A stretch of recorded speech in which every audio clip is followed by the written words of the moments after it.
Hello everyone, we are back again. Sorry for the interruption. So we will continue our discussion. We have with us Professor Ila Patnaik, and she will be talking about jump starting the Indian economy for an Aatmanirbhar Bharat. So, ma'am, over to you. Sorry for the technical glitch at our end. Let's continue the discussion. Thank you, Tushar. As the going straight to the package that was announced after the Prime Minister's speech on Atmanirbhar Bharat. I think most of you are aware of the background. Most of you are aware of the fact that the economy, after 60 days of being locked down, almost came to a complete standstill, and India could not afford that anymore. I think what the package tries to do broadly is not just to kickstart the economy, but to kickstart it in a direction that is a little different from where we were going. And I'll try and explain my argument to you as we go along. Now, there were three main elements of the package that was announced over the 5 days that Finance Minister Nirmala Sitharaman spoke to all of us and gave press conferences. The three elements were: first, an element of relief or direct benefits to give relief to the vulnerable that included the food to be distributed to migrant workers, some to hawkers, money to street hawkers, and some other money to businesses. But that is one component of it. It also included increased Manrega payments of 40,000 crores and increased benefits to some other small sections. The second element of the package was to increase liquidity, and this was mainly directed at those who at businesses, particularly small businesses, those who had faced a shutdown and almost a complete lack of credit availability thanks to being locked down for 2 months. 3 lakh crores with a 100% guarantee was announced for small MSMEs. This would benefit about 4.5 million MSMEs. Like that, a number of other measures that provided liquidity to the system to kickstart businesses again, to kickstart some new businesses, delayed GST payments, delayed tax payments, delayed loan repayments, so moratoriums which were announced later. I mean, I'll also include things which have come later, for example, from the RBI governor in the monetary policy statement yesterday. So including all of that, those are liquidity measures that you don't have money today. You will get that money later, we understand. So we give you some additional time so that you don't have to shell it out right now. The third set of measures were reforms. Many of those reforms that were on the table, that had been discussed, where the groundwork had already been done. But because of various political reasons, bureaucratic hurdles, and so on, those reforms had not come through. Uh, in, I think, in particular, the reforms that were announced for agriculture are very, very big, and I want to talk a little more about those in a few minutes. So, broadly, if you look at the package, uh, the very first Garib Kalyan Yojana, which was announced after the first lockdown, was more of a relief package.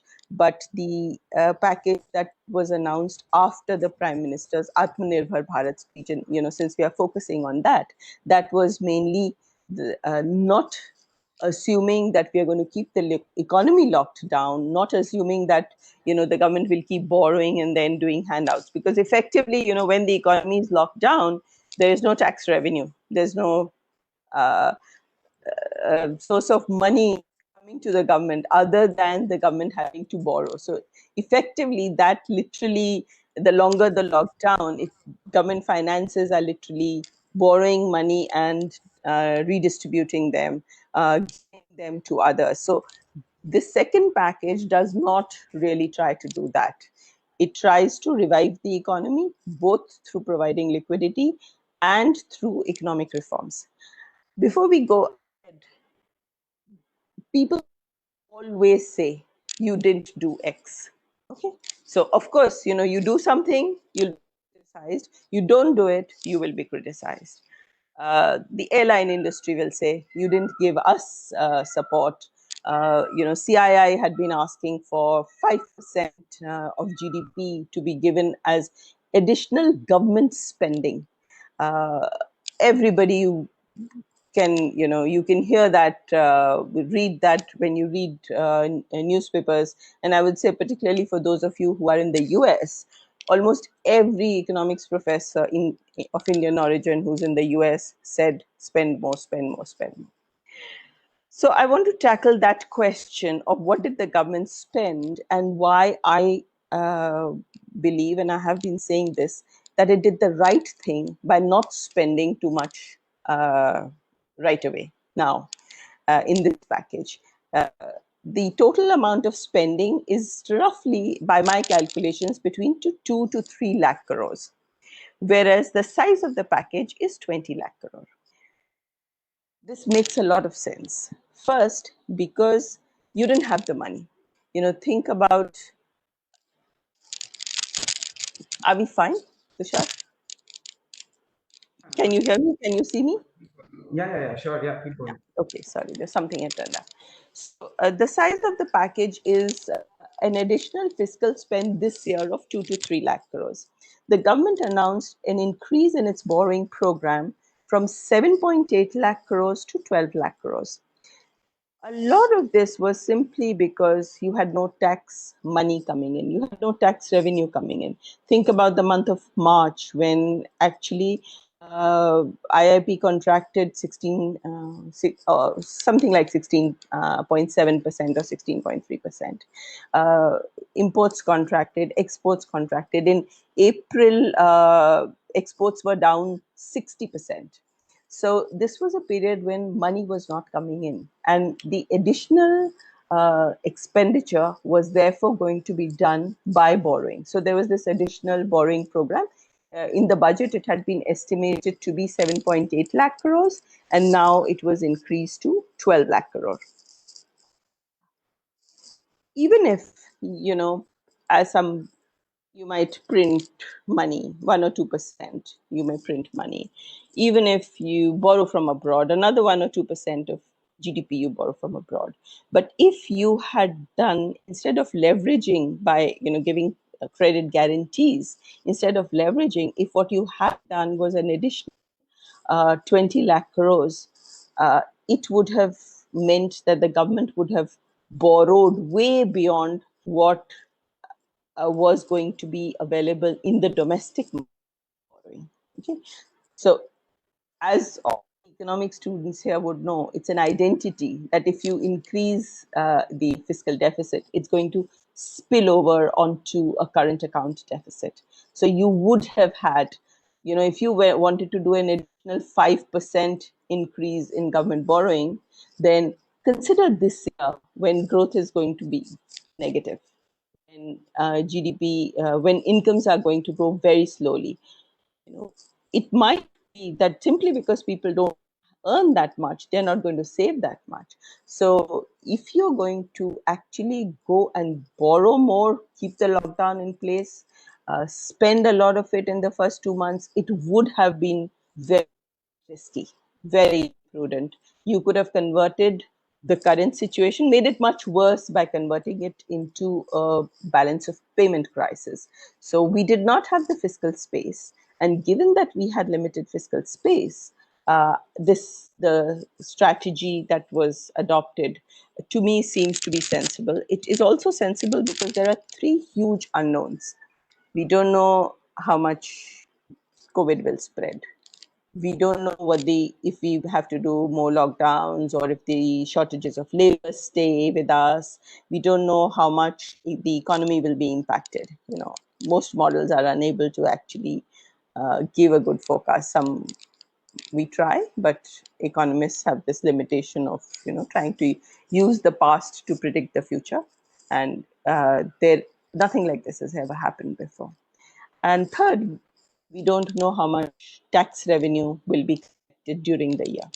So given all that, given that things might actually get worse, and you need to keep your options open, you can't use up all your ammunition in 2 months. So I would say on that one front, the actual spend is less, and for all we know, it may have to increase during the year.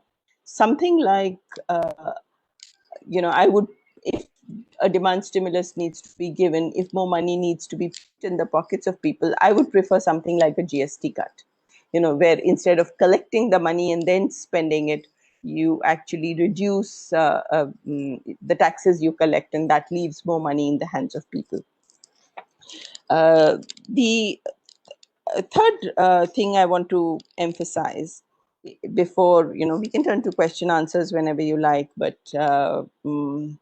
before that, the third thing I want to emphasize is that the package had a rural tilt, a rural bias.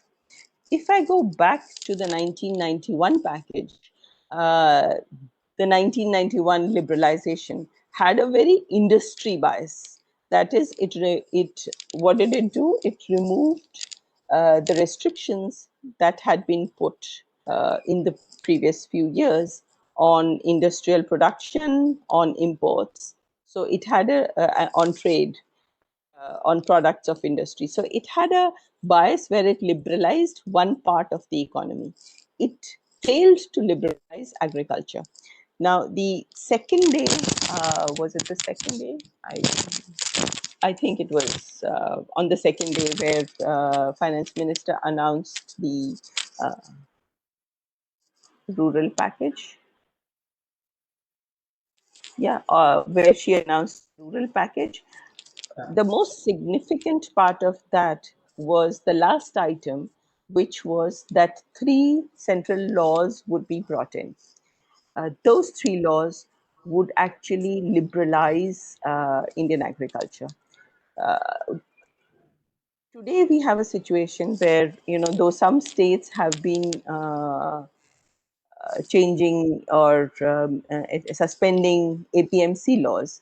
But effectively, all these years, and even after the 91 liberalization of industry, we had a situation where the farmer was not free to sell his produce to somebody else until that person had a license. So, in some ways, it was a mirror of the licensing regime in industry, in the pre-91 licensing regime in industry, where the producer used to require a license. Here, you couldn't make every farmer acquire a license, but what you did was you made trade not free by requiring the buyer of farm produce to have a license. That restricted what the farmer could do. And so a law is proposed to be brought in, which will make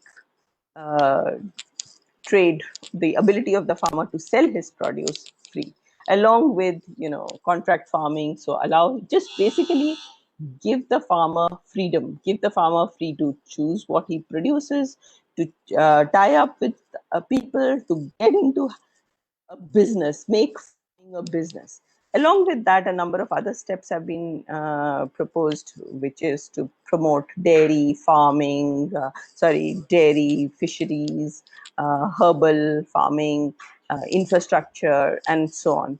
But if you look at the numbers, there is a clear tilt not towards keeping migrant workers in cities and trying to spend on them there, while the state governments are encouraged to look after them, and SDRF, state disaster management funds are going to be are available to be used for giving food. A part of that money is available and has been transferred to states for giving food, but there is a bias of people go to their villages, And I think that's where a lot of the Aatmanirbhar part is, that go, be where you can lead a life which allows you to work and live, and we are increasing the ability to earn there and to increase your incomes there, not to stay on in places where you will be dependent on handouts. Now, in some ways, this was a reform. The agricultural reform was one which was long overdue.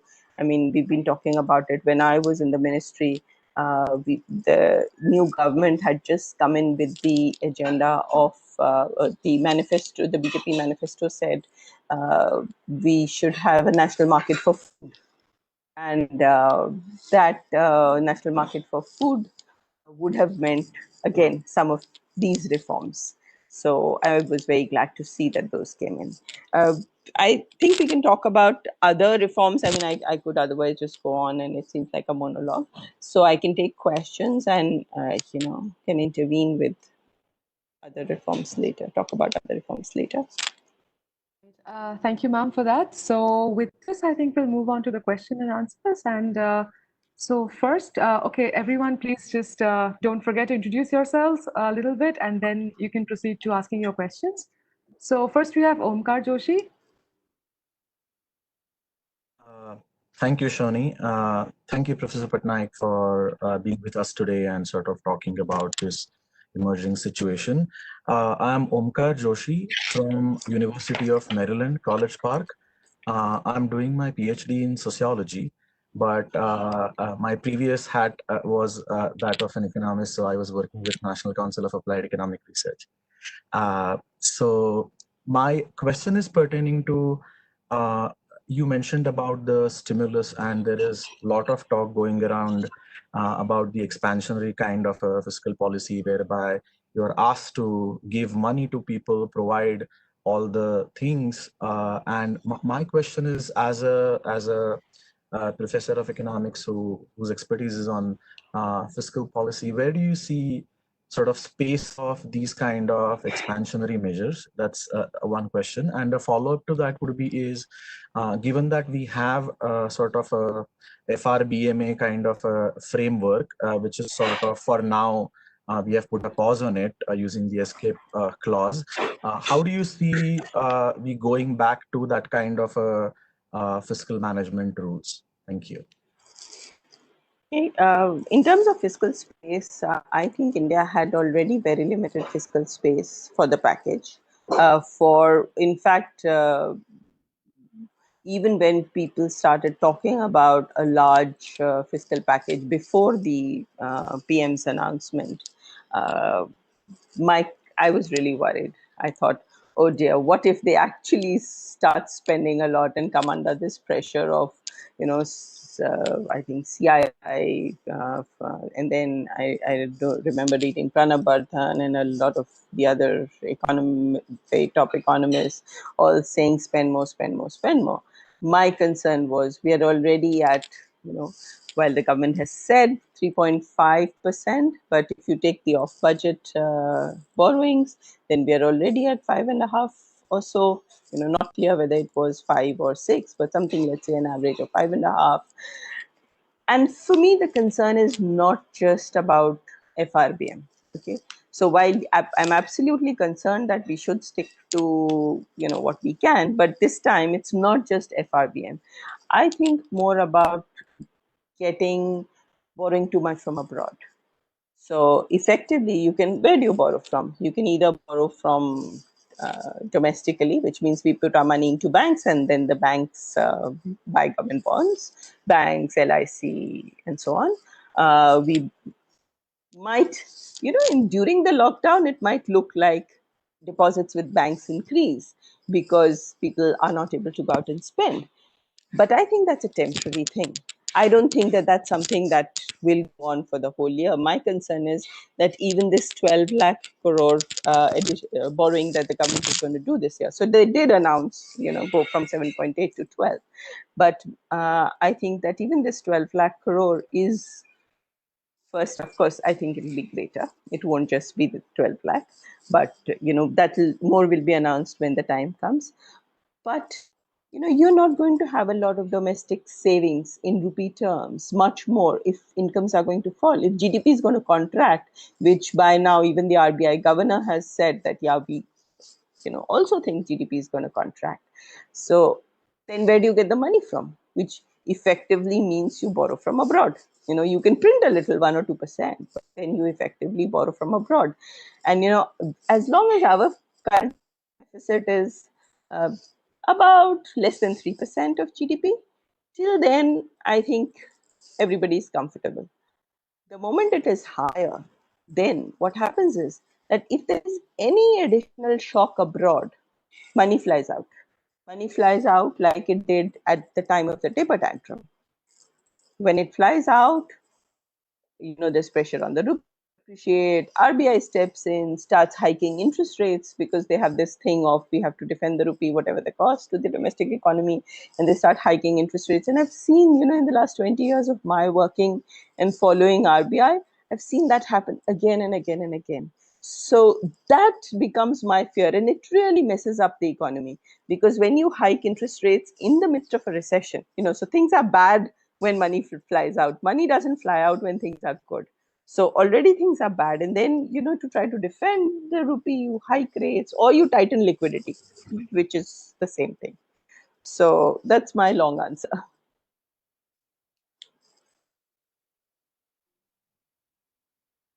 We have Vijeta.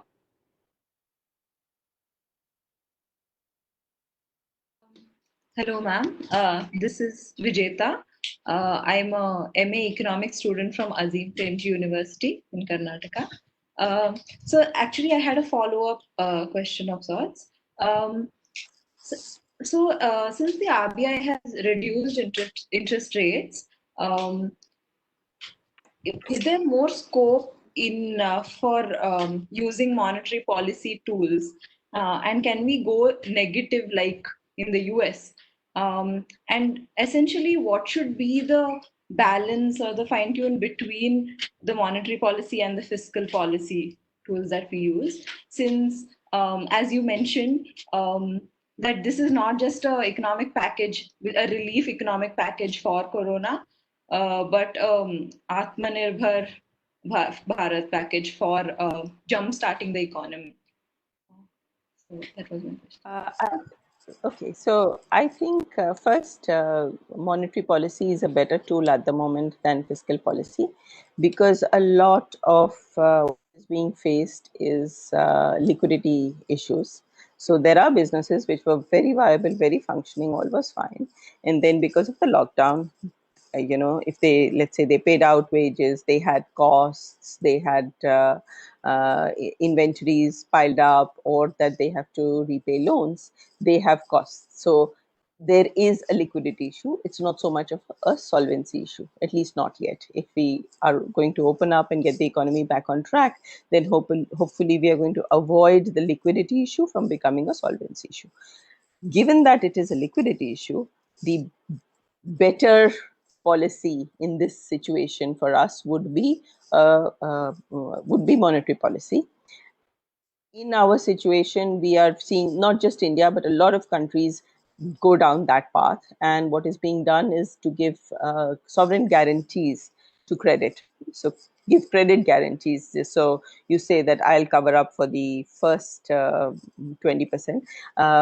So what we did here was for the 100%, I don't agree. Actually, I think that 100% creates moral hazard issues. So we should have not done 100, maybe done 50.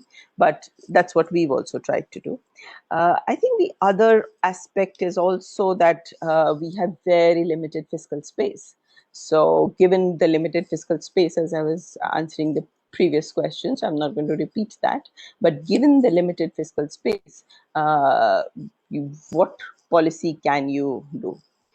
Now, in terms of negative interest rates, so I suppose you mean negative real interest rates, right? Do you, or do you start, are you suggesting negative nominal interest rates?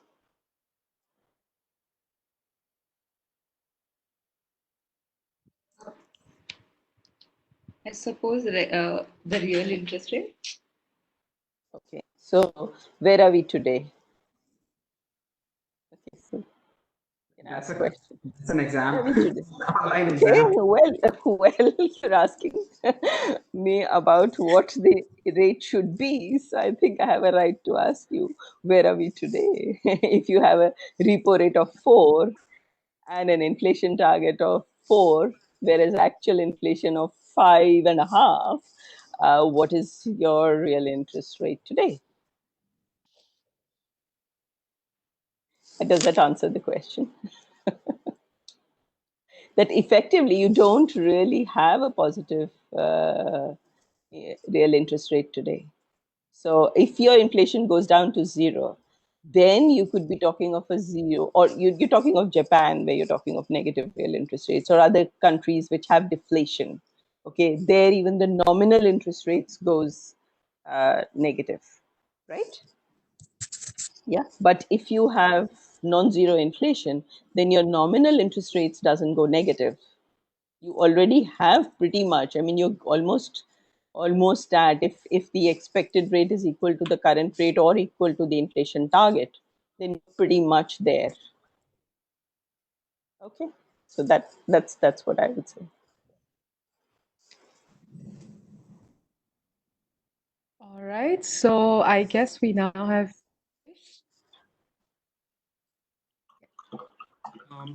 Hello, Professor Patnaik. My name is Yogesh. I am from Singapore. Unlike most of the panelists here, I come from a different side of background, that is supply chain. We see that a lot of companies are trying to reduce risk of supplies and trying to distance its manufacturing from China.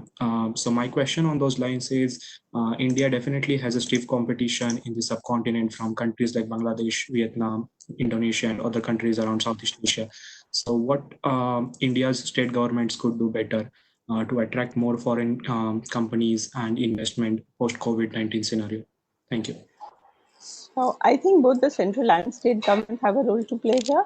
The state government can do much better on law and order, on infrastructure in the state, and the central government could do better on policy certainty, on a tax system that has less arbitrariness, a tax policy which is more predictable, and perhaps lower tax rates, so tax on profits. Otherwise, we see a lot of, even now, even before COVID, we saw Indian companies go and set up headquarters in Singapore. You know, uh, Indian capital, Indian entrepreneurship, Indian skills like yours, I suppose, and many others who did not want to do business in India but wanted to do business abroad. I think many of those issues, if we want to, go ahead and use this adversity as an opportunity, then we have to address those issues. They can't be overlooked.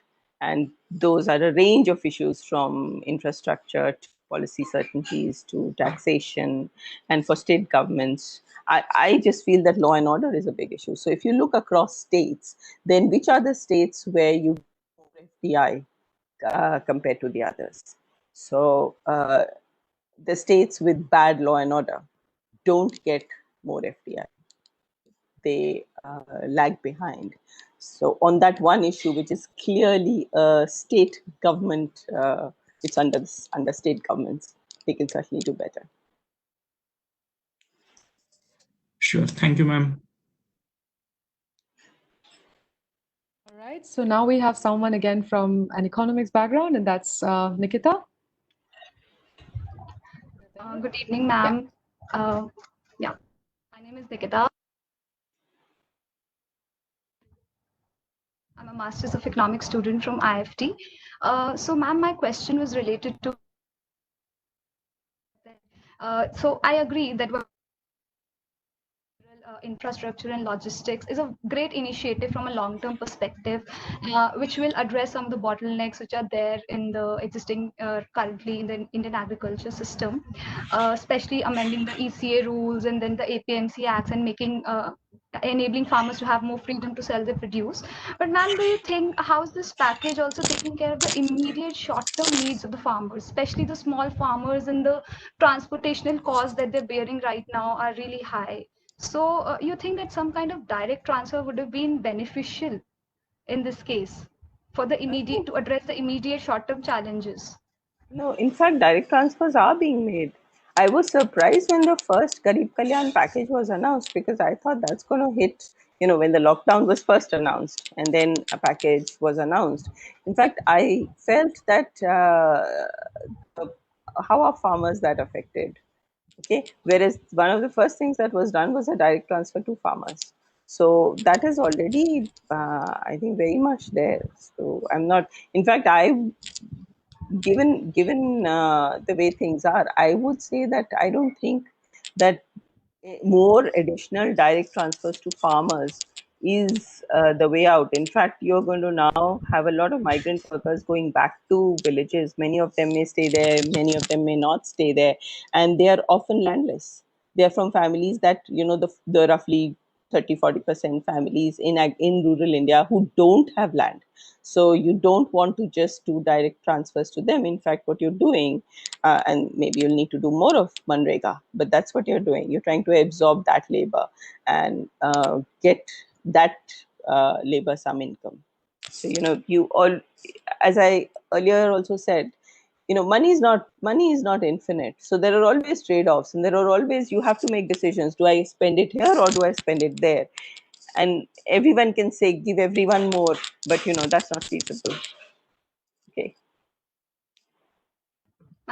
Ma'am, I had another question related on the similar lines. Like, there's been a thrust on the investment in warehousing, and it's also a good idea from a long-term perspective. Like, we are now inviting the private players also to enter into, and that was the agriculture sector law, like, since a very long time. So, ma'am, do you think that in the short run, since the warehousing is something which is like a long-term phenomena, so in the short run, is it possible that there might be a hoarding of some essential commodities and price hikes, and it might the burden of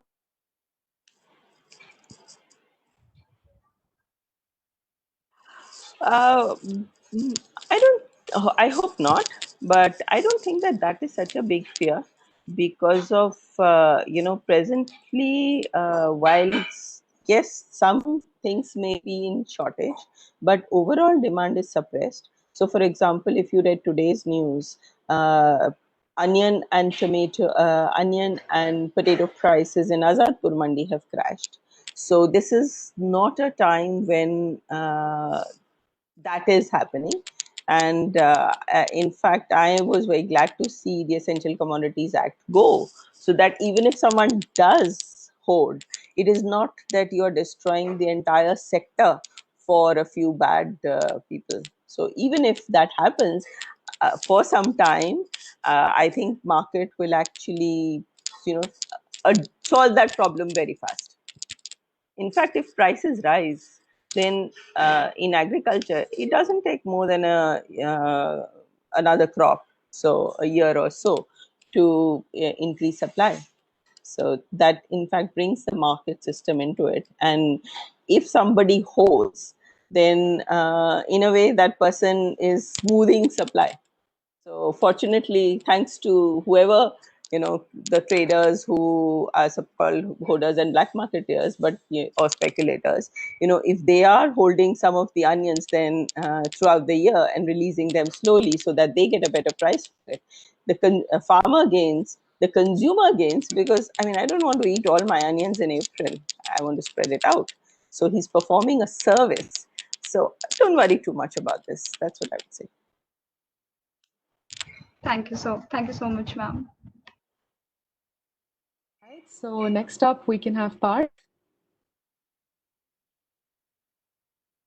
Hi, Dr. Patnaik. Thanks. My name is Parth Parihar. I'm currently a PhD student in economics at Princeton University.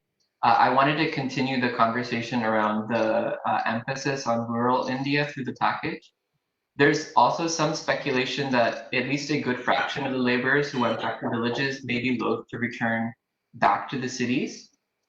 Given this increase in labor supply in rural India, at least in the small to medium run, Should the aim also be to diversify India's rural economy beyond agriculture to also include a broader range of MSMEs? And if so, what are some crucial sectors that could be focused on? Yeah, so absolutely right that a lot of the migrant workers who are going back may not come back, and maybe they need to be absorbed permanently or for at least 2 to 3 years in the rural sector, and we do need to diversify the rural sector for that. Now, even now, if you're aware, only about half of those living in rural India have their incomes coming directly from agriculture. The other half is coming from related activities. So, what do we need to do? I mean, it's the answer is not easy. Some of the answer, you can find the direction in which the government is thinking. Uh, if you go back to the Prime Minister's speech, where where he announced the package and where he talked about Aatmanirbhar Bharat. So what does he say? He says cottage industries, small industries, micro enterprises, and then the finance minister announced a package for micro food industries, okay, small companies. Similarly, this concept of vocal for local is part of addressing the same issue, that you need to come up with small enterprises. And if I may add a very controversial aspect to this, I think that the UP chief minister's announcement of suspending labor laws is also part of the same story. That is, that these migrant workers are now back. Can we absorb them here? Can we have them work here rather than uh, try to find work in cities? Now, remember, till we have a vaccine or a cure for coronavirus, cities are also unsafe. They are densely populated. The virus spreads there much faster. There's also a fear factor. So it makes a lot of sense, it's very prudent if we actually manage to reduce the rural urban wage gap and reduce the rural push. It was a lot due to this imbalance that we have a system which it appears very unsustainable. It's for you when you lock down the economy for 21 days and people just want to go home. That means where they were living was not their home. A lot of young men sharing one room, not living with their families, spending all their, sending all their money home was not a sustainable setup. So I think that you're absolutely right. We do have to work hard on what and how to revive rural industry. Thank you. Right. So now we have Purvi, who wants to ask a question.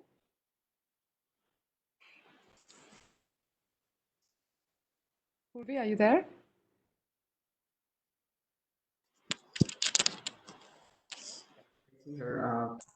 See some technical glitch with her, so we'll wait.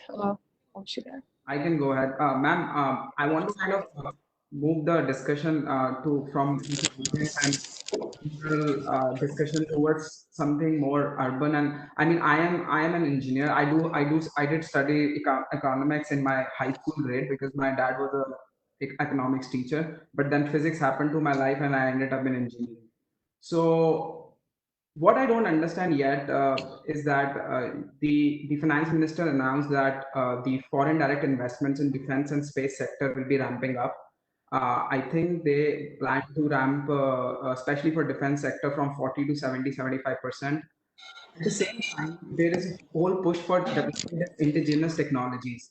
So, first of all, I see this as little contradictory because of the fact that development of technology is very much related to the skill set you have in your country, and with a lot of high skilled technology, it's very hard for us, to basically to sustain indigenously with resources we have. So first, what is your take on the increasing the foreign direct investments in defense sector? And I still don't see what is the clear roadmap for indigenous technology development in the country.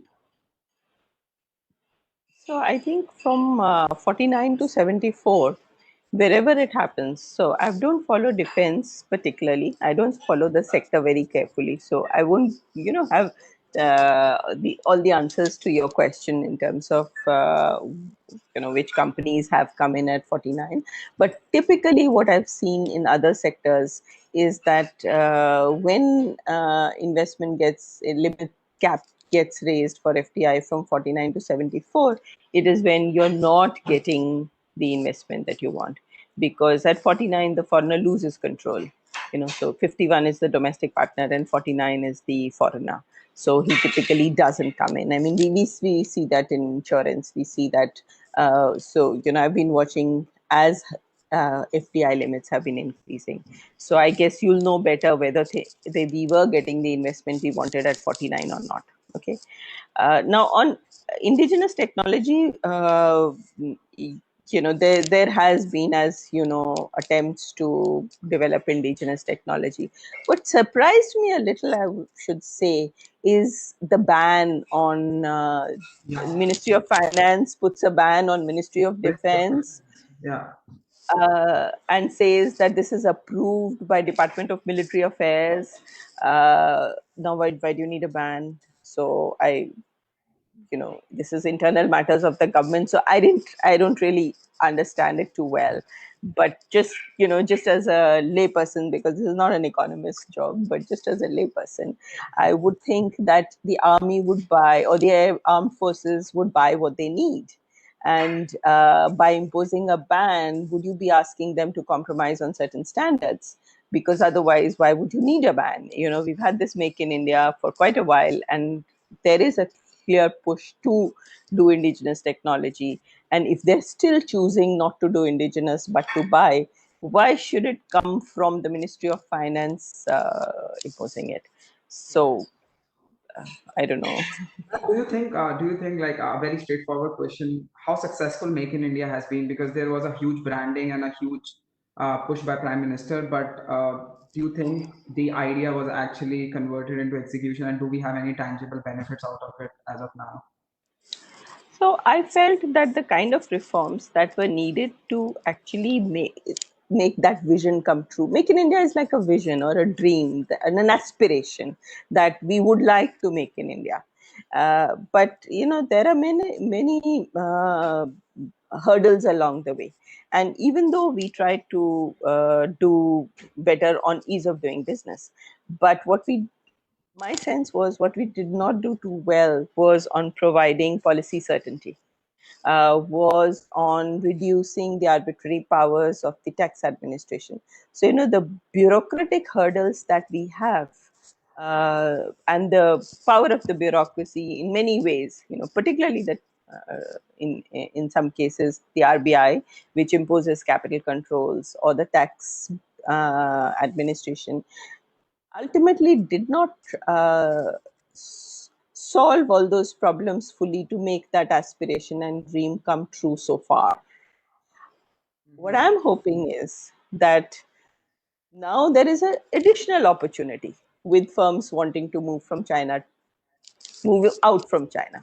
Okay, and if we still, we see that as an opportunity, and we go ahead and both, I would two departments, DOR, Department of Revenue, Ministry of Finance, and the RBI on capital controls. Even if we move on those, I think we can make a lot of progress in making that aspiration and that dream come true and move forward. Ma'am, so on a related note, I would just like to jump in for a bit. Do you think it's high time we should start initiating a reverse brain drain? Because much of our Make in India would be, I think, more successful if we have more skills and not just more infrastructure. And most of our very, very talented scientists and technologists and the big thinkers are way off abroad and they're working in big companies in industry or in academia abroad. So do you think we can do something, as one of my friends also, like he couldn't be present today, but he wanted me to ask on his behalf, what can we do as overseas students to help or contribute into this Aatmanirbhar Bharat vision, or how can we be tempted in a way to come back to our homeland and contribute to what's going on, and how can we help improve this? So I think India is such a beautiful, lovely, diverse country to live in and to be in that I find it hard to understand when people don't want to come back. I know there are problems here, there are difficulties here. I mean, I finished my PhD and came back. Many of my friends didn't. And I would always ask them, but this is not home. Don't you want to go back home? Don't you want to contribute to, even if things are not good at home? After all, hotels are beautiful, but we don't want to live in those hotels. We want to go back home and work there. So it's just, I think that, commitment to coming back, helping solve problems. Nobody else is going to solve those problems for you. It's not going to be that somebody else is going to do something and then make it attractive for you. It is you who will come back, solve the problems, and make it attractive. And make it's such an exciting place. There's always something happening. There's always, one can always propose ideas. Some may get heard, some may not get heard. But if you're abroad, if you're in any other country, nobody's going to listen to you the way people listen to you if you're here. Whoever you might be, you don't have to be very high ranking officials, anything. You get heard, you go write an article, you'll have people reading, listening, talking to you. So, I That's hope all of absolutely you right, come ma'am. I back. completely agree with that. Okay, so next we can have Shania. Are you there? Hi, my name is Shania, and I'm an undergraduate student at the Walsh School of Foreign Service at Georgia. And one of the questions that I essentially had was that apart from the package, what do you think would be crucial to efficiently restart the Indian economy, especially with regards to reviving export competitiveness? Simply because while there is this notion of remaining Aatmanirbhar, we can't disregard the fact that exports are a huge contributor to the Indian economy. So I would like to see a big infrastructure push, for which I don't have a very quick short-term answer, but for which you need to develop a bond market and do financial sector reforms and have a competitive banking system. So one of the things that the world, many countries have in contrast to us, is that all their big companies and governments who have high credit rating don't take away or preempt domestic resources. About 40% of our exports come from MSMEs, and that is an area which could expand a lot. We so far don't have the kind of Chinese exports, large scale manufacturing, etc. But we do have MSMEs being able to export. So 40% of exports coming from those, but only 4.5% of total bank credit, or now it's about 5% now, 5 to 6% of total bank credit goes to MSMEs. So the bank credit gets usurped by the big guys. Why does that happen? That happens because we don't have a bond market, we don't have a competitive banking system. We have prevented entry into banks to about 2 in 10 years. To barely do 3 banks get on an average license in a decade. So unless more banks are coming in, are competing to give loans to businesses that have the ability to run a good business, you will not really get. Just a second. Does that answer your question? Yeah, it does. Thank you so much. So maybe we have time for questions now. Purvi, are you there now? Can you join us for a question?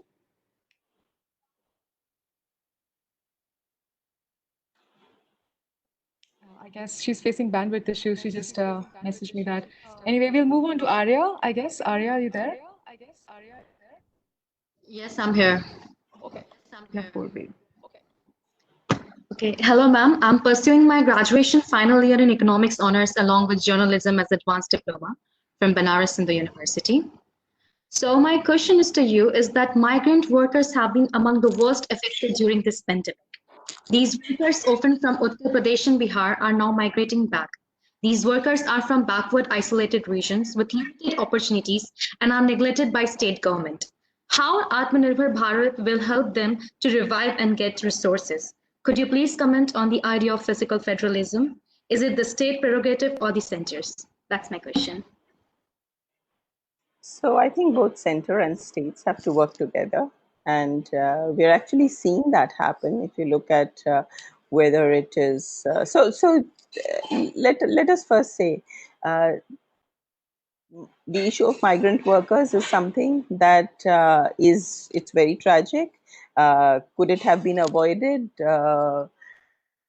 I don't know. So people often say that if they were given a week's notice to go back, they would all have gone back, and then this problem wouldn't have been there. I don't know how many of them would have gone back if a week's notice had been given. Second, a lot of states did not actually want them to move. So Punjab did not want migrant workers to leave Punjab. They wanted them to stay there for the harvest. West Bengal had asked Maharashtra to take care of its migrant workers. So to some extent, even the situation so far, regardless of what the political parties may say, but the situation so far has actually emerged from the positions taken by both sides, by various state governments and various central governments. Now, to turn to the solution, I think both have to both have to work, both have to work together. Whether the central government is giving some food through directly or through the SDRF funds, which the state governments have then used for distributing food. They have to both work on it. When it comes to absorbing that labor, maybe the state governments will have a big role to play after the central government has done what it can, especially in terms of the rural package, the implementation of the rural package, the new laws that will be brought in that will try to increase rural incomes. So I think we're all in this together. Thank you, ma'am. Okay, so I guess we have time for one last question. And this is more on the industry part of it. So Krishanu, are you there? Yes. Can you hear me? Yeah.